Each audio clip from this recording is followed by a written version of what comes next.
le Dieu de ma vie. En toi j'ai trouvé le salut. Reçois, oh Dieu, l'adoration d'un cœur que tu as sauvé. Je veux t'adorer.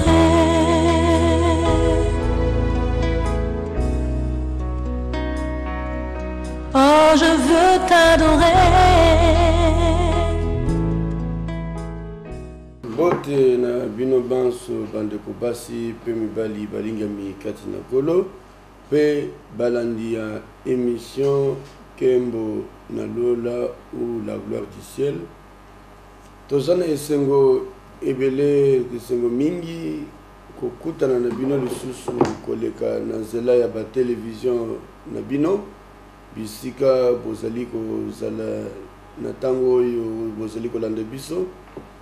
Zambe apambola bino apesa bino makasi pe makoki ya kosalela makambo toza kotangisa bino parce que yango nde eza na mutu ya mpona lobi na biso pe avenir ya vie na biso auprès du Seigneur. Toza kokoba na makambo toza koloba oyo tobanda depuis kala tolobaki que biso toza ya nzambe tobandaki kolobela makambo matali vie na biso lokola ambassadeur de Christ lokola Thomas Paul azotangisa biso alobi ete atako bantu baza kotambola na mokili oyo kokanisa nde bisika ya suka bomoi na bango ye aza kokebisa biso kesengeli na lolenge toza kotambola tozala na ekenge parce que toyebi ke mabele oyo ata bamboka tozali kokutana na mokili oyo ezali mboka na biso ya suka te tozali baleki nzela pe esengeli toyeba ye te nzela na biso ezali kozonga epai ya tata ndenge na tangisaka bino yango deja toza kokoba na yango tolobelaki makambo matali bomonto na biso lokola citoyen ya lola ya ndako ya nzambe le citoyen du ciel homme et femme de la maison de Dieu lokola toza baye oyo esengeli tozala na kati ya ndako ya tata esengeli toyeba ya solo yete vie na biso eza ndenge nini pe esengeli totambola ndenge nini yango wana na kati ya makambo matali kozala mwana na nzambe kozala mukristo ezali identité mobimba soki ozali congolais baza ko identifier yo kolekela na nzela ya nationalité na yo okozala détenteur ya passeport oyo oza nango yango nde eza kopesa identité bayeba ke oza congolais ozali zambien ozali sénégalais ozali angolais ozali burundais rwandais kenyan ou bien français belge américain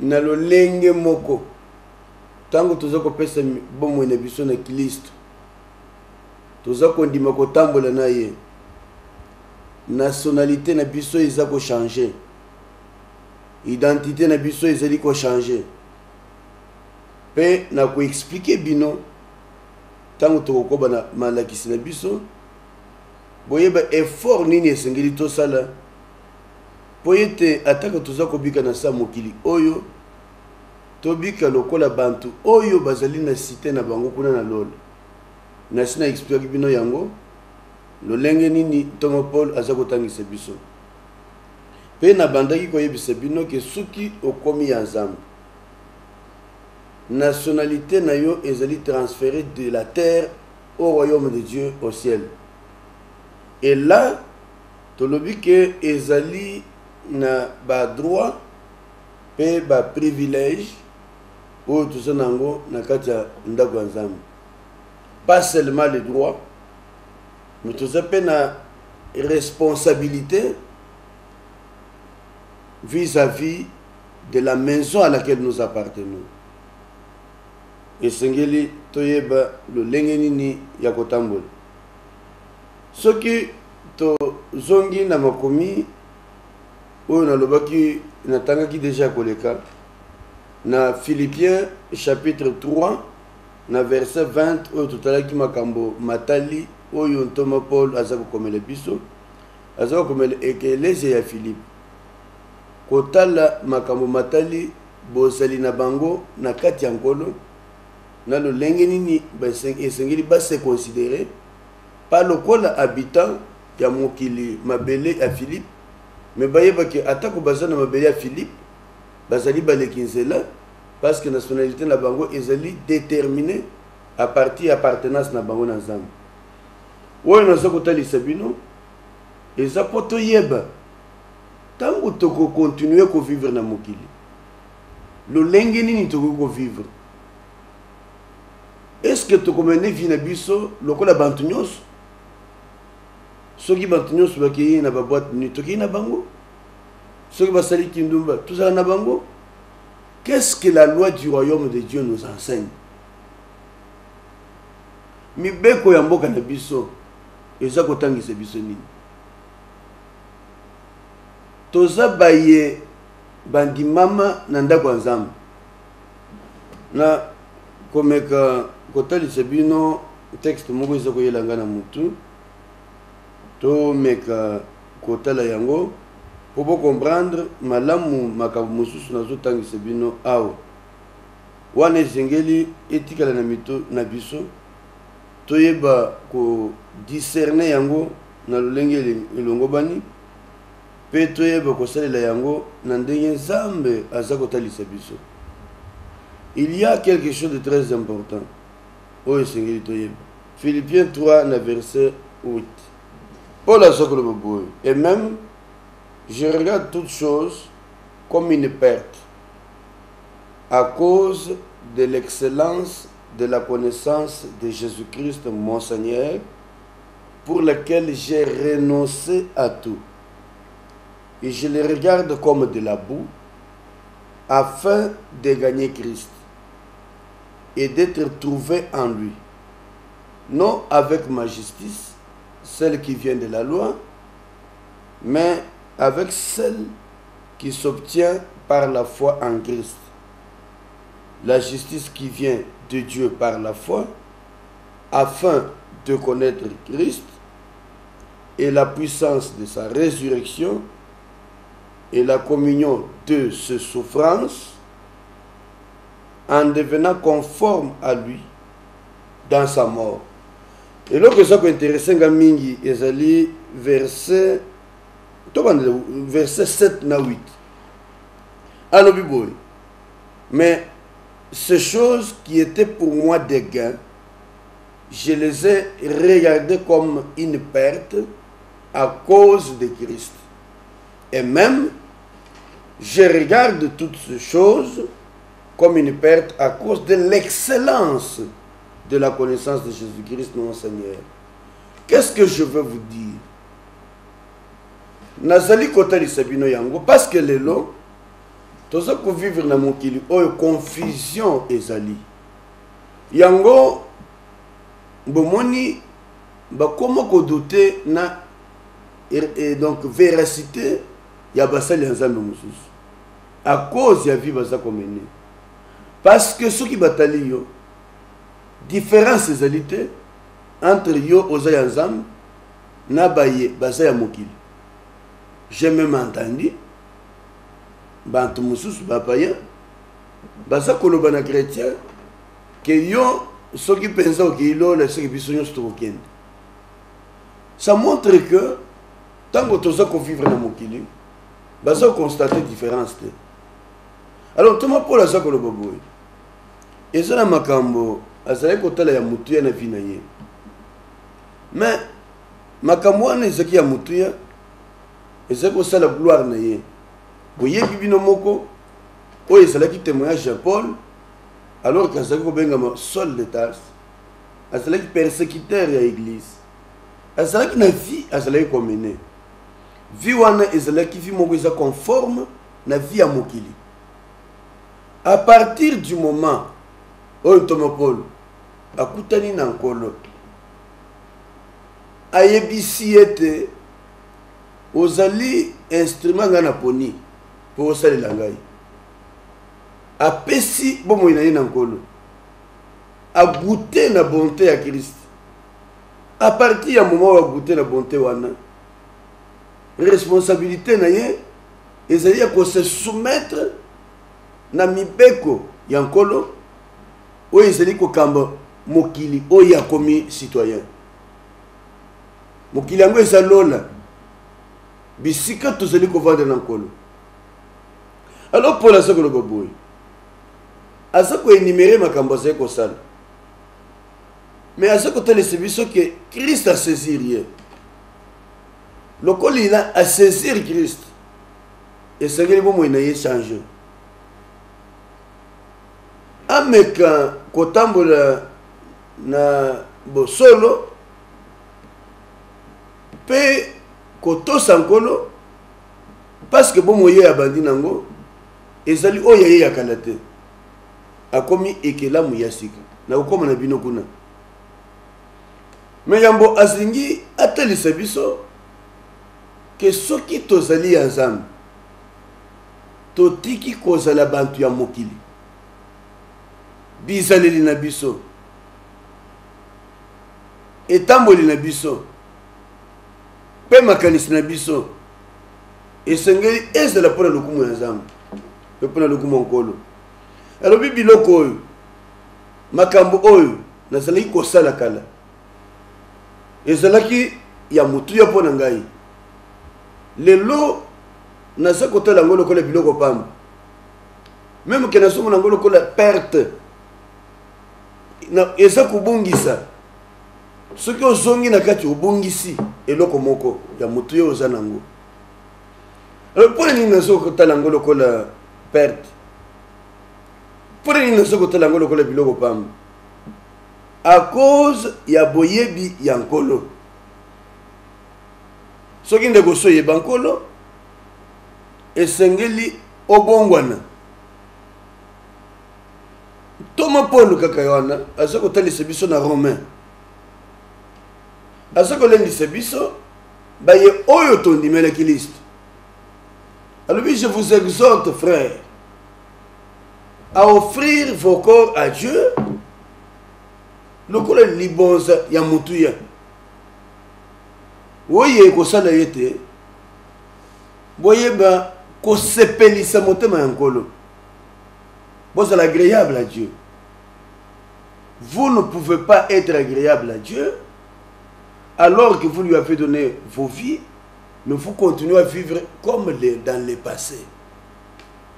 Vous êtes devenus citoyens d'un autre monde. Et ce monde-là, c'est le royaume des cieux. D'une manière claire, vous êtes devenus héritiers de la maison de Dieu. Ndeko nangai. Ndeko mwasi pe mobali. Yo muntu zokolanda biso. Soki oza kokoba ko vivre kaka lolengo salaki et que tino lelo otikala jamais ko comprendre que makambo esi e bongwani na vie na yo oza ambassadeur ya lola na sa mokili nyonso za ko sala ezali ko bongisa. Mais soki ososoli ke lokola mwana na Nzambe ozali ya lola bisika yo ozali ya kovanda et que soki osala mokili physiquement eza pote koleka nzela ya nzoto na yo oyeba kosepelisa nkolo oyeba kosala maso oyo alingi otambola na nzela na ye otosa ye esengeli Kilisto avant de la mitema na biso toto saye na lo lenge longobani poto demeurer le kola ba citoyen du royaume ya Nzambe. Parce que vous pouvez être expulsé du royaume à cause de bon moïbosa komene. Ephésiens chapitre 3, na kotanga Ephésiens chapitre 3, yambona songela makambo nazalaki koyebisa bino ya droit et privilège. Pour tout comprendre, eloko moko ya mutu. Ephésiens chapitre 3, total en verset 17-19.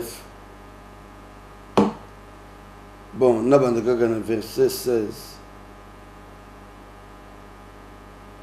Non, on a 13. On a 13. On a sauté dans le verset 9. Il y a verset 13. Et ça va Thomas Paul. En tout cas, ma commis y a Thomas Paul. Et ça côté les sebiso makambo oye sengeli to salaka. Oye sengeli to yeba. Lokola baye oyo basali susa mokilité. Donc, tu n'es plus du royaume de terre, de ce monde. Il y a des royaumes qui s'opposent. Le royaume de Dieu et le royaume du monde, qui est sous l'emprise du prince de ce monde. Si tu n'es pas de Dieu, tu ne vis pas la vie de Dieu, aux alliés sous l'emprise du prince de ce monde. C'est pourquoi il y a qui n'a pas vu ce Christ. Tala mukilio se pesa melangai. Soki ofuka melingai na kopesa yango. Donc bantu mingi ya mukili baza ko sepela ko fuka mela satana. Soki ozo sala makambo ya mulili oza ko tambola na masumu, c'est que oza ko fuka mela satana. Kokani ozo kanisa ke na oya sa ko présenter yo liboso na yo nde okokoma soki ndenge nini. Mais je te dis que tout est vanité. La vie vraie, c'est celle qui appartient au Seigneur Jésus-Christ. Ceux qui sont en lui. Ephésiens, chapitre 3, tout en le verset 13. Bible et le Bible. Aussi, je vous demande de ne pas perdre courage à cause de mes tribulations pour vous. Elles sont votre gloire. À cause de cela, je fléchis mes genoux devant le Père, duquel tire son nom toutes les familles dans les cieux et sur la terre. De qui tire son nom toutes les familles. Je voudrais dire à quelqu'un, vous êtes de la famille de Dieu, et vous avez comme Père notre Dieu céleste. Tu ne tires pas ton origine de la terre pour que osala attaché na mokili comme si yangone salakiyo. Tu as ton Père qui t'a créé. Oya sa kolinga ke ozongele pa na ye o vivre pona ye. Soki oyebi makambo malam pour comprendre yango pour continuer à vivre na ye. Alors pour le second baboui ko perdre courage te pour na makambo ngai na ko vivre. C'est vrai dans le monde okoki kozala exposé na makambo ebele pour la seconde ebele biso makambo tali tribulation, souffrance. Que les souffrances que tu connais de temps présent, tribulation aux alliés qu'on rencontrait à cause de ya mukili, basa kono kolayo, ko perdre vie oyo so gagnate. Yemo kwa sa koloba na za ko senga bino, bo perdre courage te. À cause de makambo na za ko vivre. À cause de ça, nasa ko fukama liboso nkolo, fukama liboso nkolo. Soki likambo ekomeli yo ya makasi, soki situation zo ko traverser elekeli yo, oza na solution mosusu te ko fukama nkolo bisika yo uti. Et lorsque on comprend le Makambongo, on ne jamais qu'on vivre le cola bantu ya mukili. Donc il est le verset 16. Nous sommes Ephésiens chapitre 3, tu combien 16. Pour les lignes ça ko fuka mape ko sambe. Liboso ya tata bisika wapi biso nyonso maboto nyonso mukili ewuti. Ezala na lola, ezala na se. Bible continue le boy.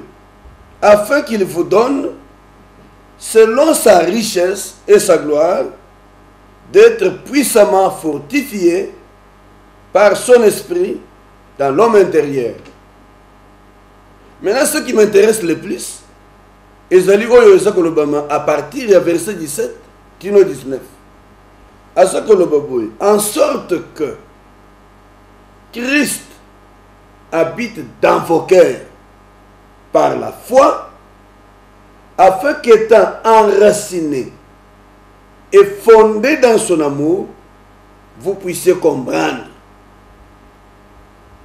Vous puissiez comprendre avec tous les saints quelle est la largeur, la longueur, la profondeur et la hauteur, et connaître l'amour de Christ qui surpasse toute connaissance, en sorte que vous soyez remplis jusqu'à la plénitude de Dieu.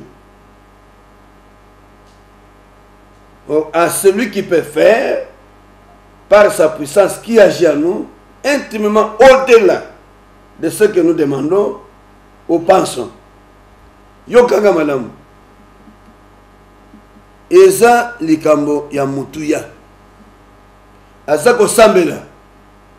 Pour être Christ, avant de ya solo na mitema na biso.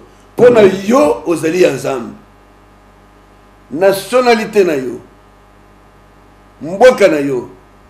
Et qu'on se le démontrer na bisika yo ozali ko vivre, na makambu yo ozako sala, na lolenge yo ozako tambola. Pour la seconde, j'ai fait une chose. Kobosa na maso ya kala. Pour la combien qui est là muyasika, et c'est une différence, et ça na lolenge na biso ko vivre. Naza ko insister, lelo na mokili oyo. Eza baza kondima ata basala nzambe te.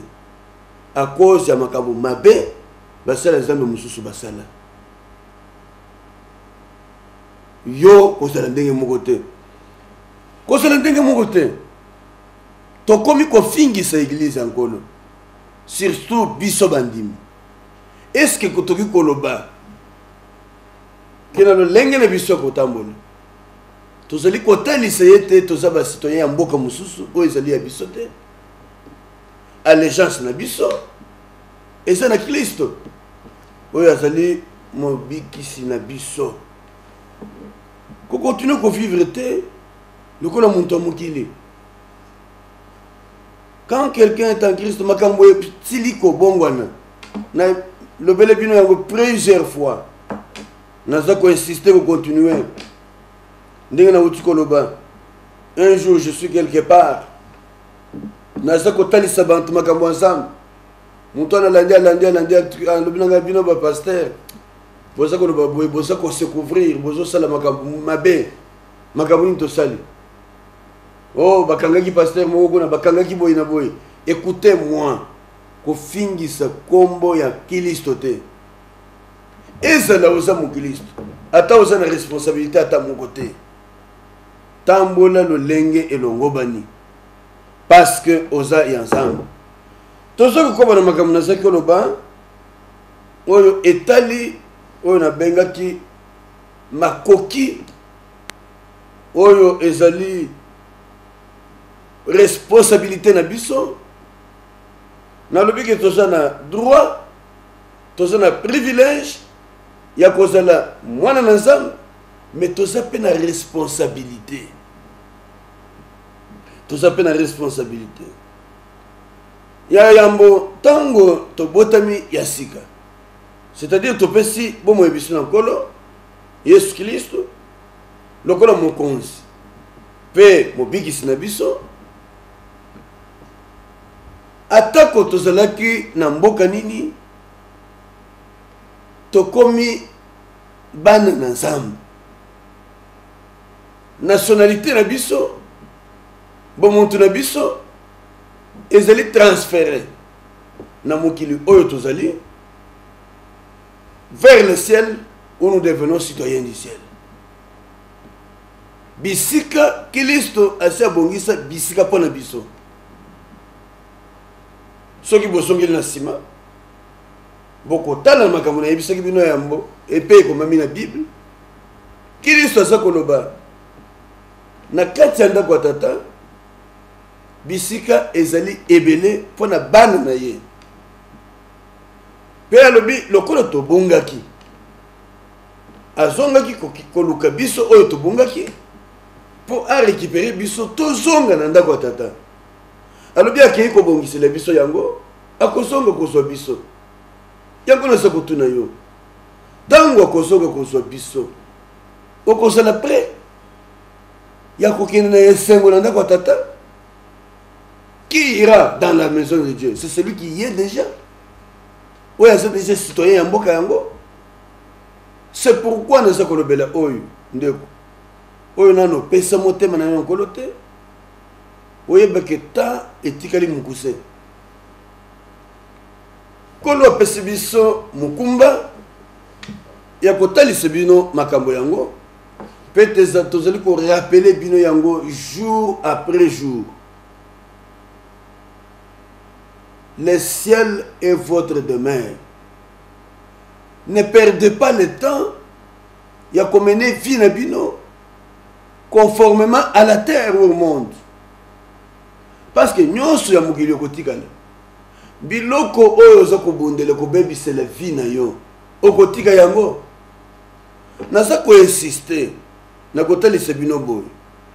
Na lobi te que okoki kosala musala te nalobi te ke okoko tanga te nalobi te ke okoko kosala maso kosala te pour vivre olata ozala bien osomba ndako ozala pe bien pa na yo okusaki tango oza kosala maso wana oyebi pe ke oza moleki nzela tango tosala mokili awa tosala posa ya kolata pona kufinika nzoto kobomba nzoto tozana posa ya ndako ya kolala tozana posa ya kotinda bana na biso na classe tozana posa kosala misala mais être aussi honnête dans ce que vous faites, que Dieu se souvienne de chacun de nous et lui accorde la faveur et la grâce.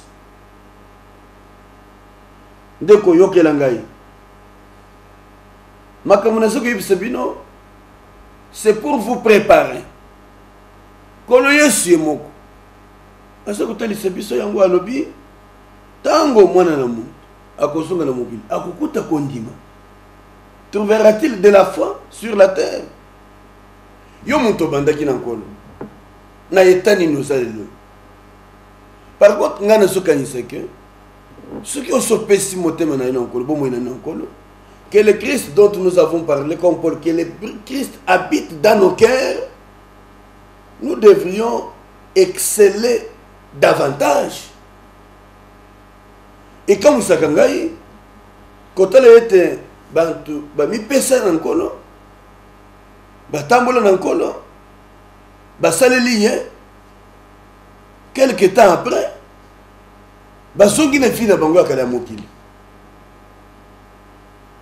Au lieu d'exceller dans le Seigneur, bango basa kosonga sima. Ndengo soka ngami na ye kosonga sima tendeko. Continuez vie na yo. Tokomi ya lola. Tango to botami ya sika, tokomi ya zambe, tokomi ya lola. Allégeance na biso et loyauté na biso, c'est envers notre roi, notre maître, notre Seigneur. Loyauté na yo ezana nani nazo komisa ensemble pona bantu mususu oyo basana témoignage malamu na ndenge baza kotambola na nkolo oyo pe à cause ya vie na bango mususu bandimela nkolo eza na bato mususu baperda oyo ya mutuya à cause de Christ. Nzambe akokosalela bino yango pe. Alors soki tokomi ya Nzambe eloko ya yambo miso na biso efungwami toza komona sikoyo makambo tozalaki komona liboso te yango na kozongela texte na pesaka déjà kala na émission na biso uti koleka 2 Corinthiens chapitre 4 2 Corinthiens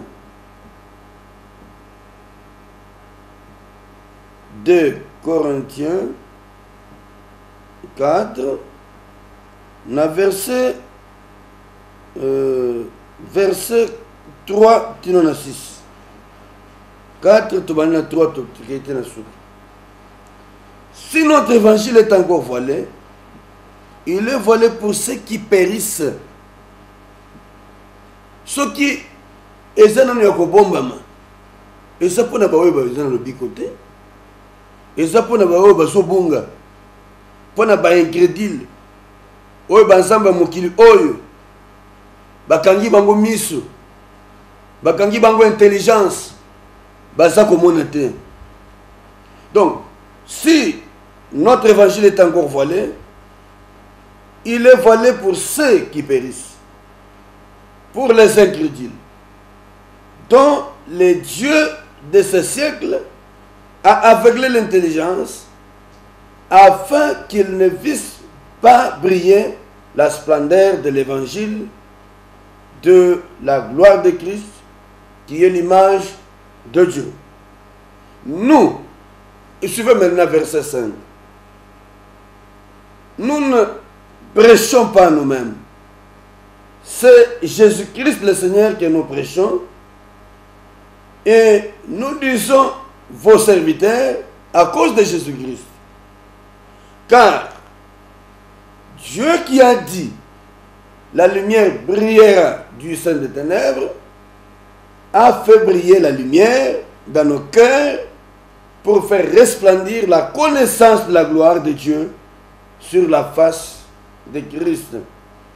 Nous portons ce trésor dans le vase de terre, afin que cette grande puissance soit attribuée à Dieu et non pas à nous.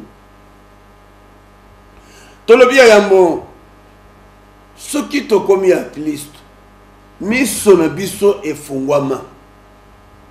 Tosa lisusu aveugle te. C'était oignon soit confessant qu'on dit na Christo a commis ya lol. Miso na yeza kofungwama. Ayebi vérité pe lo lenga kotambola. Ce que ozongi na vie ya kala. Kolobate ko yeba kite. Oyebi. Parce que molimo mo santo na kati ya motema na yo efongola yo miso. Eza kotalisa yo makambo esengeli kosala. Na oyo esengeli kosala te. Toza na conscience o ezali interpellé par la présence de Dieu en nous. Nous ne sommes pas comme les païens qui ne connaissent pas Christ, dont la vie est menée vaille que vaille. Basa na conscience brûlée, basali sensible na mungongo ya nkolo te, basali komene vi na bango ndenge balingi. Mais biso to ndenge wana te. Soki yo opesa kolo bomo na yo miso na yo eza kofungwama. Oso komona pole ya nkolo. Il dit celui qui a dit que la lumière brille dans les ténèbres a fait briller cette lumière. A fait briller cette lumière dans nos cœurs. Et nos cœurs ont perçu la lumière de Dieu. Yango wana tosengi na yo ndeko. O sale lankolo. O yaza mobikisi pe mokonzi na yo. Kofingisa libota ya Nzambe te. A cause ya bu moyoza kosala. Oyebisa baninga koza mwana na Nzambe. okindaka na ba église okindaka sambela bamona ka yo na Bible na mabo mais en même temps makambo yo za ko sala eza ko fingisa église mobimba. Est-ce que ceux qui baza ko no balelo que ba pasteur baza ba tumabe est-ce que ça va pasteur nyos et ça peut-être pasteur moko ou est-ce que na bisale limabe a fingisi ba pasteur nyos balobi ke basi baza mabe batonga mboka te. Est-ce que basi nyos baza mabe et ça peut-être moi si moko à cause ya bisale linaye mabe a fingisi basi nyos o mibali basalaka mabe et ça mibali nyos te mobali moko à cause ya bisale linaye pe comportement mabe a fingisi mibali nyos. Je voudrais implorer la grâce de Dieu sur chacun de vous. Boyeba kobatela la vie na bino lokola bayeba pesa déjà mitema na nkolo pe baza ko vivre pona ye. Et le qui a mis balé non seulement que mis se fungwami toleki déjà des ténèbres à la lumière. Et ça quand le texte au tukotang bisika ntomopon azako yebisa biso ke oya lobaki lumière Paul egenga na mulili angengi sipole yango na mitema na biso po yete tokoma bana ya lumière. Donc vous avez le droit de vivre dans la lumière vis-à-vis de votre Dieu, parce que oyo bino vous pese mitema azamuntu ya ténèbres te azamuntu ya lumière. Nalobi ke soki tokomi ya ye ya liboso miso na biso efungwama tozali susula ba incrédulité oyo bakangami na mulili basa ko comprendre te basa ko yeba yango te parce qu'ils vivent dans les ténèbres. Deuxième chose, nous sommes passés des ténèbres à la lumière. Parce que celui qui a dit que la lumière brille dans les ténèbres, il a fait briller cette lumière dans nos cœurs. Alors que nous étions dans les ténèbres, ne revenons pas aux ténèbres. Étant partis de là, nous ne devons plus y rentrer. La lumière a brillé dans nos cœurs. Et cette lumière qui a brillé dans nos cœurs devrait nous éclairer. Mais yo sengeli olandango. Mais ce que je songa na mulili, oza ya mulili oza ya polete. Ce qui totangi les sous na, je crois na mukanda ya 1 Pierre. 1 Pierre, chapitre 2, verset 9, et le Bible. Vous, au contraire, vous êtes une race élue, un sacerdoce royal, une nation sainte, un peuple acquis, afin que vous annonciez les vertus de celui qui vous a appelé des ténèbres à son admirable lumière. Vous comprenez qu'il doit y avoir une différence entre vie na yo na vie ya bantu nyonso. Na kati ya libota na yo mosusu moko yeba nzamba partir na yo. Na vie oyo za komene vie de consécration, abnégation, vous êtes, vous, au contraire, tant que vous au contraire, c'est-à-dire que vous êtes différent de Bamoussous. Ce que tu as bandeli, moi, Lucolo, bon, c'est pas nécessaire, on nous fait signe que tu as un abus ici qui est musica, et tu as les minutes, mouké potosiri ça, na lingi kotali ça yo, ce qui, Thomas Pierre, à ce qu'on met les bus, non, au contraire. Parce que, à celui qu'on sait la comparaison, na baye, basale qui commenait vie à ténèbres, na bino bosale sur à ténèbres. À ça qu'on le boy. Vous êtes devenu une race élue, Donc, race différente. Parce que beaucoup mis à l'ol. Citoyenneté n'a bino et na l'ol. Vie n'a bino et sengeli et traduire ce que vous êtes devenu. Alors, Billy Soussou, vous êtes un sacerdoce royal. C'est-à-dire, vous faites partie de la famille du roi. La famille du roi. Et celui qui est du sacerdoce royal, il a une dignité. Dignité à moi, et c'est nous défendre en gros. Vie n'a changé. Pour vivre n'engue mususu. Au cette dignité à Lola, tu n'es pas un dignitaire de la terre. Alléluia. Un sacerdoce royal. Ozana musala ya mokonzi. Oya kelanyos. Oya kelanyos. Komi kitisate. Kosonga le susu na mabele. On dirait que ça monte pas. Non, garde ton statut. Bomba dignité na yo. Asa ko lobby, un peuple acquis. Donc, les botawe et sumbami. Ba futeli yo. Pour comment vivre une vie différente.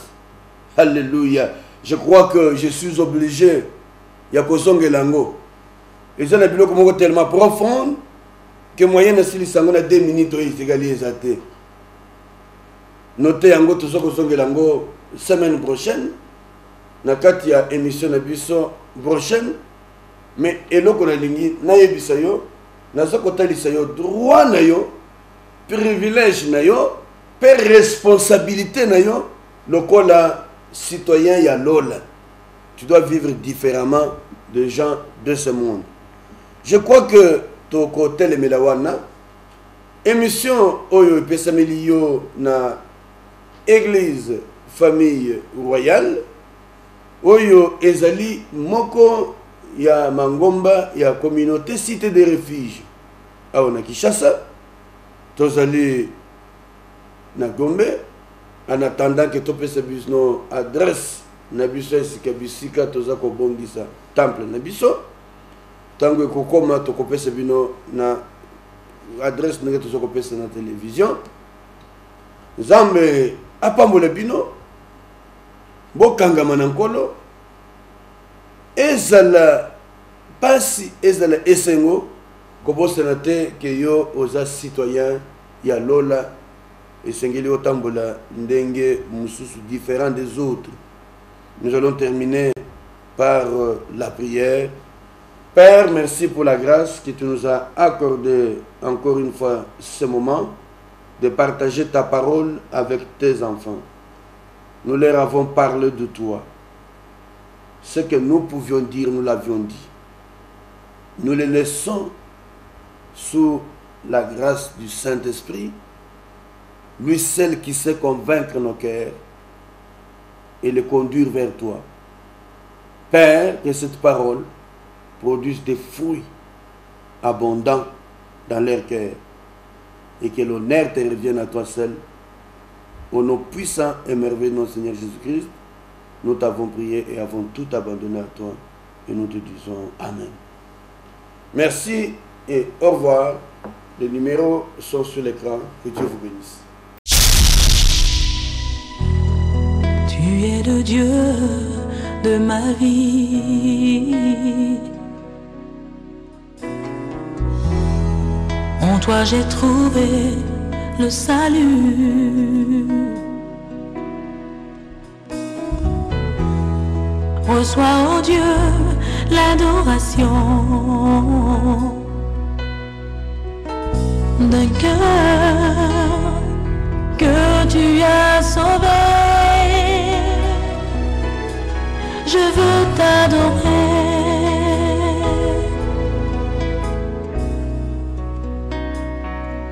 Oh, je veux t'adorer.